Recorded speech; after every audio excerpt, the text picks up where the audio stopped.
Today on the Commanders Report, could the Commanders trade for wide receiver Tee Higgins before the start of the 2024 season? A new trade rumor was just linking Higgins to the Commanders, so we'll get into that. Then we got Chris Sims and Pro Football Focus putting out their quarterback rankings and ranking Jayden Daniels among other starting quarterbacks in the National Football League. Then we'll talk about Dyami Brown, the wide receiver here, and whether or not he's going to get cut by the Washington Commanders heading into the 2024 campaign. Then we'll finish up today's show with a Commanders owner here saying that they're not going to change the team name. I'm going to give my thoughts on that at the end of today's show, so make sure you don't go anywhere. And today, we actually have a like battle with our, frenemies here at Chat Sports, the Cowboys Report. Now, we know the Cowboys Report likes to be particularly, big-headed, because they call themselves America's team and all these different things. And the host of the Cowboys Report, Tom Downey, has this to say about the Commanders. There's nothing I love more than talking smack to Commanders fans because they can't say anything. Their team doesn't even hold a candle next to America's team. What a joke of a fan base. Have fun commanding last place in the division again, folks. So Tom Downey, as the Cowboys host, he has definitely got a big mouth on him. Let's shut it for him right now by winning today's like battle. Yesterday, the Cowboys Report had over 1,000 likes. I think we can beat this. Let's try to get up to 1,200 likes here and show the Cowboys Report who's boss. Then today's top story, we're going to go over a little bit of a trade rumor here, a little bit of a trade idea from Bleacher Report that says that Washington should pursue Bengals wide receiver Tee Higgins. Of course, Higgins requested a trade earlier this offseason. In Bleacher Report, this is their idea for a potential trade package. So the Commanders would receive Tee Higgins, who's a really good receiver. You can say he's a borderline number one type receiver, really good number two receiver, that's for sure. And then the Bengals would receive next year's second-round pick from the Commanders and the Commanders' fourth-round pick in the 2025 NFL Draft. This idea was brought out by Bleacher Report's Maurice Moten, who said this about the potential trade. Washington Commanders have the second most cap space with $43.4 million. They can allocate a chunk of that cap space to Higgins' new contract with the intent to do everything possible to help Jayden Daniels get off to a quick career start. And listen, man, I'm intrigued by this idea because we've kind of been going over some trade ideas for wide receivers here on the channel and how it could help Jayden Daniels in his first year. And Tee Higgins is among the top of the list in terms of overall talented wide receivers that could be got in a trade during the 2024 offseason. However, this trade idea does include 2 draft picks in next year's NFL Draft, and the Commanders only have 6 draft picks to their name right now, 1 for each round. And if you give up that round 2 pick and that round 4 pick, that only leaves you with 2 picks in the first 3 rounds and only 4 picks overall. So is it really worth giving up 2 of your picks next year for a wide receiver when the wide receiver room here in Washington is already pretty good?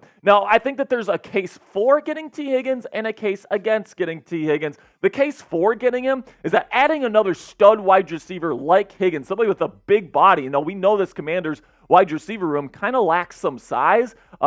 Getting a guy of the size of Tee Higgins with his long arms and big catch radius could certainly help Jayden Daniels early on in his career, and it could make the Commanders wide receiver room one of the most dangerous in the game, and we know that can make things easier for a rookie quarterback in Jayden Daniels as he looks to acclimate himself inside the National Football League. However, the case against going out and making this type of trade is that Washington needs those draft picks and the cap space in the future to build their offensive line because, let's face it, man, we've talked about it on the show here. It's probably a bottom 5 offensive line, at least on paper right now. And heading into future years, into the draft, into free agency, you're going to have to spend capital on building up that O-line and quickly, or else Jayden Daniels is going to be behind an offensive line that's just not very good for the first couple years of his career, and that could potentially break him, which of course is something you do not want to happen. So trading these two picks in next year's draft could prove very costly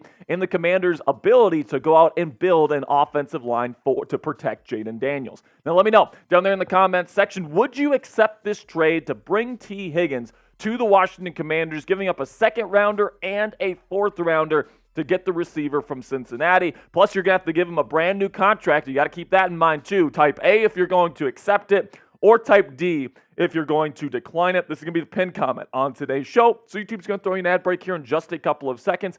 When that happens, take advantage of that time by answering today's pinned question.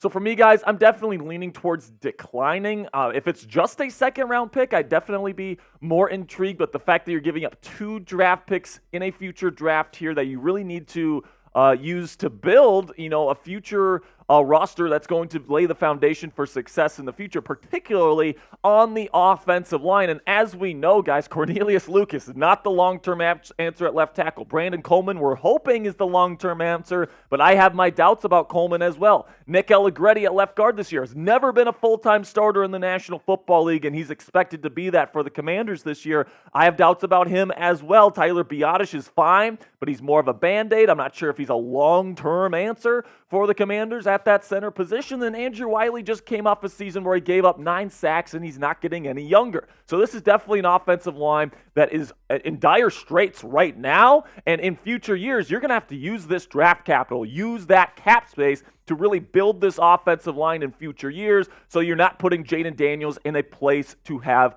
failure instead of success behind that offensive line. So still to come here on the Commanders Report, we're going to be talking about Chris Sims and Pro Football Focus and where they rank Jayden Daniels among starting quarterbacks in the NFL right now. Then we'll get into Dyami Brown and whether or not the Commanders might consider cutting him before the 2024 season. And then we'll finish up today's show by talking about a Commanders owner talking about the team name situation and why they're leaning towards keeping that team name for the future. But before we get into that, let's have a word from our sponsor here at Fanatics. And they're currently selling brand new, officially licensed Jayden Daniels Commanders jerseys on their website right now when you go to chatsports.com/Daniels. And guys, if you want a way to support our channel and do all these different things, and you want a Jayden Daniels jersey, this is your opportunity to do both at the same time, because if you use our link, chatsports.com/Daniels, I'll put that in the link in the comments and description so you guys can find it. If you use that link and you go and make a purchase, Fanatics is going to send part of the proceeds to us so we can get more Commanders content to you guys every single day. So if you appreciate what we do for you here at the Commanders Report, you want a new Jayden Daniels jersey, this is your opportunity to get both of those things done. Kill 2 birds with 1 stone by going to chatsports.com/Daniels and getting your new Jayden Daniels Commanders jersey in your closet today. So this is where Chris Sims and Pro Football Focus ranked Jayden Daniels amongst current starting quarterbacks. So Pro Football Focus on their list had Jayden 27th, and then Chris Sims put Jayden 28th, and the third-ranked rookie quarterback on his list. So this is what Trevor Sikkema from Pro Football Focus had to say about Daniels. Daniels' dual threat abilities give him a high floor right away with how much stress he can put on a defense, bringing a constant threat of picking up yards with his legs. Daniels' passing will surely be a work in progress, going from LSU's potent offense to facing NFL talent, but he and offensive coordinator Cliff Kingsbury should be a good match. So pretty decent analysis there from Trevor. Now let's go over to Chris Sims and what he had to say about the number 2 overall pick. Does he need some work here and there? Yes, sure, but there is a lot more to build on than anything. He is a constant machine for the most part. He's got a great motion, which he can replicate time after time and make any throw on the field. All of that, and then, of course, his get-out-of-jail-free card with his running ability. But something specific here that I'm taking issue with here with Chris Sims is that he has some quarterbacks ranked above Jayden Daniels here that I'm just not even sure are better than Jayden heading into next year. I mean, Michael Penix Jr. isn't even going to play in his first season. I think Jayden is probably a little bit better than Michael at this point in their respective careers. Will Levis did not play very well last year. Outside of that Miami game there in Tennessee, I think Jayden could certainly be better than him this year. Justin Fields is going to be a backup in Pittsburgh. I think that, probably Jayden's better than Justin right now. And then, Deshaun Watson has been absolutely terrible in Cleveland. Jacoby Brissett and Joe Flacco have been better than him in his 2 years in Cleveland. I mean, why are we putting him so high up the list? And then Daniel Jones was arguably the worst starting quarterback in football last year. Why is he so far up the list here, Chris? Somebody please explain this to me here. I think that Jayden Daniels could easily be better than all of these quarterbacks who are currently ranked higher on Chris Sims' list. And 28 might be a little bit low for my liking. And personally, guys, I'd probably put Daniels, he is a rookie. He does need to establish himself. But based on what I saw from him on his film there at LSU, man, he's a pretty darn good mental processor, super accurate with the football. Obviously, he has that rushing ability, which only moves him up the ranks. I would probably put him mid to early 20s at this point, depending on, certain things, depending on how much you factor in the rushing ability. And I really do think Jayden brings a lot of good stuff to the table. For my scouting report here from him at LSU, man, obviously the dynamic rushing stuff is there, but the thing that goes underrated, in my opinion, is as somebody who is a legit dynamic rusher, he is somebody that's relatively polished as a passer. Good pocket footwork, good pocket feel, really good touch on his deep ball down the field, and really good accuracy brought on by really consistent throwing mechanics. Now, some of the cons I had on him is that he needs to protect his body better. With that skinny frame, taking the kinds of hits that he did in the SEC, he was a little bit lucky he didn't get a pretty major injury last year. I have a feeling that that's not going to fly in the NFL. He's going to have to learn how to slide, get down, protect his body. Then also, when he's going outside the pocket and out of structure, he doesn't really go as a passer all that often. It's like he's got his reads, and then once he's outside of structure, he's pretty much solely a rusher. Now, is this something that could develop in the National Football League? Absolutely. And like I say there, I think he's a potential superstar quarterback in the National Football League. And I think he's going to show a lot of really good flashes in his rookie season here in Washington. So fill in the blank for me down there in the comments. Jayden Daniels will be a top blank quarterback in the NFL this season, his rookie year. Let me know what you guys think about JD down there in the comments section. Now, before I go, I do have some final items to discuss, and we'll start here with Dyami Brown, where Bleacher Report listed him as a potential cut candidate for the Washington Commanders and says they say it's relatively likely that Washington is going to cut Dyami Brown this season after, a string of very disappointing years for Dyami after Washington took him relatively early a couple years back. Now, personally, guys, I think Brown fits what Jayden Daniels likes to do. He's a downfield threat, and, he hasn't had the best quarterback play. All those targets went to Terry, and they went to Jahan, and they went to Logan Thomas, right? So Dyami is somebody that I think in this pass-heavy offense can actually carve out a role for himself here. Luke McCaffrey, I think, is going to have to take a little bit of time to really establish himself in the starting lineup. I think Dyami Brown is going to be probably either wide receiver 3 or wide receiver 4. And in this offense where you're going to see a lot of 4 receiver sets, I just don't see any way Dyami Brown doesn't make the team in 2024. Now, another story here that's kind of drawing eyes here from Commanders fans is that Commanders owner and the wife of Josh Harris, Marjorie Harris, says that the team is keeping the name, quote-unquote, for now. This is what the Commanders owner had to say. Quite frankly, I had a whole day out in the community, and I kept referring to the team as the Commanders. And you know what? Sounds pretty good to me. So for now, it's the Commanders. So listen, man, I'm not sure if the wife of a billionaire really goes out all that much and talks amongst the people.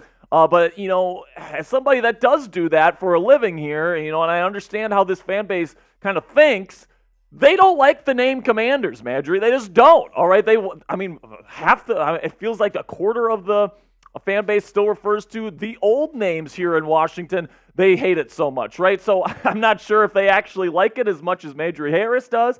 And I personally, guys, I really do hope that they end up making a change at some point because Commanders, let's face it, guys, it's not the best name in the world. Now, let me know down there in the comments section, do you like the name Commanders as a team name? I'm interested in this because I want to get a little bit of a poll going to kind of see if Marjorie Harris's pulse of the Commanders fan base is actually real. Give me a yes or no if you like the team name Commanders for this franchise.